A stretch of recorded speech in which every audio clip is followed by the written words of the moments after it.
Hey guys, what's up? Shin0525 here, coming at you with another video. And today's video, I want to have a little thought experiment. Before you watch any more, I want you to go watch any review of a modern game. It could be, as of making this video, it could be Sparking Zero, it could be Silent Hill, it could be, Concord, I guess. But just look at any modern reviews of any games and just take notice on how often or how much they mention the word fun. Because I've realized this watching like reviews of games and just being in touch with just the kind of discourse that goes on around like gaming on like YouTube or Discord or all the other like gaming sites. It's very, I find the word and like the term fun is not thrown around a lot. And I find that really weird. And I think that's also like a symptom of like why games aren't as good as they were back in like the 6th generation with like the PlayStation 2 and GameCube. And I think people have forgot games were meant to be fun. Yeah, so if you watch any reviews, they hardly bring up, like, if the game's fun. They just talk about, like, frame rates and, like, how, like, graphical resolutions and, like, stutters and, you know, they'll talk about, like, gameplay and things like that, but they don't talk about, like, did I enjoy playing this game? Was this game fun? And I feel like that's missing in a lot of, like, especially modern games now. Because it went, like, back in the day, like, game developers, they tried to make their games really fun. Now it seems like developers are making their games because it's a paycheck. And I think that's a reason, or like a side effect of the gaming industry becoming so large, making so much money. Because when you have that much money, you do have a lot more, like, corporate oversight. And when you have corporate oversight and people in suits telling you what you should and shouldn't make and having the final say on stuff, it kills the fun. And I remember back in the day, games were so much more fun. Like, for example, Tony Hawk. Don't get me wrong, the Tony Hawk games are amazing. Like Tony Hawk's Pro Skater 1, 2, 3, Tony Hawk's Underground. I never played the skate games, but I heard those were good too. But the Tony Hawk games were amazing. I think it's in Tony Hawk's Pro Skater 2, you could play as Spider-Man, and I think Wolverine too. But you could, I know for sure you could play as Spider-Man.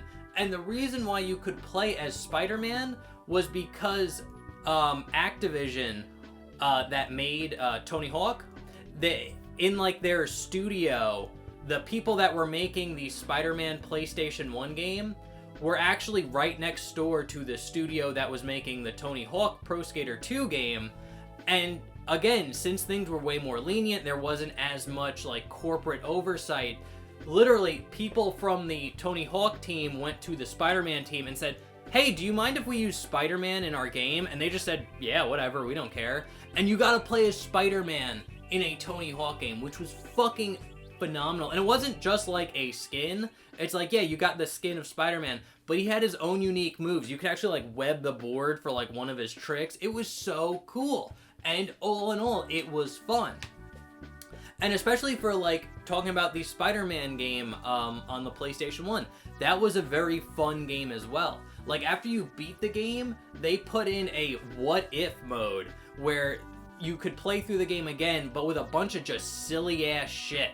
Like one thing, they loved bananas. I guess one of the developers really loved bananas, so there's a bunch of fucking bananas and things. Like the toxic smoke grates that open up, they get plugged with bananas. And then there's at one point where you could actually skip a level by finding a floating banana and jumping on it, and it would take you to the end of the level. That was just fun shit. Even the Spider-Man 1 game for the PlayStation 2, the movie tie-in game, like the Sam Raimi one, that had a bunch of fun shit too. It had a full-on tutorial voiced by Bruce Campbell, which was hilarious. You could actually unlock and play as Green Goblin, and it wasn't just Green Goblin as a skin. It's like you played as Green Goblin on his fucking glider with his own mechanics. That was awesome. You even unlocked a bowling minigame where you would web down a bowling alley and hit up webbed up thugs as pins. Like, that shit is so much fun. And again, this was back in the day when there was less corporate oversight, less suits telling people what to do, and the game designers, the game makers, developers could actually have fun with it and put in stupid ideas. And this is reasons why we got like Tekken Force and Tekken Bowling in the Tekken games. This is why we got like an RTS mode in Soul Calibur 3. This is why, like, there were just so, like, and I truly believe, like, making games was way more fun back in the day than it was, like, right now in current time. Even, like, the Jak and Daxter games had fun. Like, in Jak 2 and Jak 3, you could unlock a character gallery where you could see, like, the 3D models, and they went, like, above and beyond with that one, and they had it where when you're viewing the models, the voice actors for, like, Jak and Daxter and all the characters, they would talk as if they were actors. They would still be, like, Jak. Like, the voice actor for Jak would still be talking as he's Jak, but he would be talking as if Jak, the video game character, had to audition for the part of Jak in Jak and Daxter. It was really clever, really, like, funny idea. And again, you could just tell they were having a ton of fun. And nowadays, it's just like, games just don't get to be fun anymore. And I think that's a huge problem.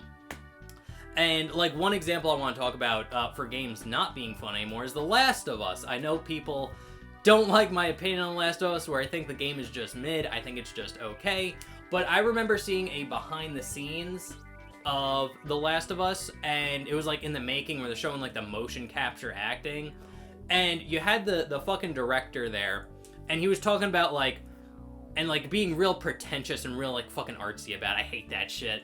But he was talking about the scene where Joel, like, rescues Ellie at the very end of the game from the operating table. If you played the game, you'll know what I'm talking about. But there's a part where a character barges in, and then, like, they start, like, talking, and that's how the scene's supposed to go. But the director told the person that, like, barged in, who starts off the dialogue for that scene, to sing in, like, an opera voice. Like, say their lines, but do it as, like, an opera, and see how the other actors react. Now, note, he did not tell the other actors this was happening. He just wanted to see how they would react. And the actors, without skipping a beat, did their lines in, like, an opera performance type way. And that was super cool. Now, again, if games were fun, if The Last of Us was made back on the PlayStation 2, they would have included that in. They would have taken the time to animate that into the actual game, and probably make it as, like, a secret unlockable, where if you do certain conditions, when you get up to that cutscene, it's just a fucking opera, like an opera scene, for just no random reason. And it's just like, yeah, games just really aren't fun anymore. And I definitely think it's how big the gaming industry's got, how much money's been in there, all the corporate oversight. It feels like they're making games. It feels like fucking AI is making a bunch of these games. And again, it's just like, I wish there was more fun. Or I wish just people talked about fun more in just the gaming sphere in general. I think that would make things a lot better. But other than that, that's my little rant on games not being fun anymore. And I hope you enjoyed it. So thank you so much for watching. Remember to like, comment, subscribe. Let me know what you think down in the comment section below. And I will see you guys in the next video. Thanks for watching. See you next time. Bye-bye.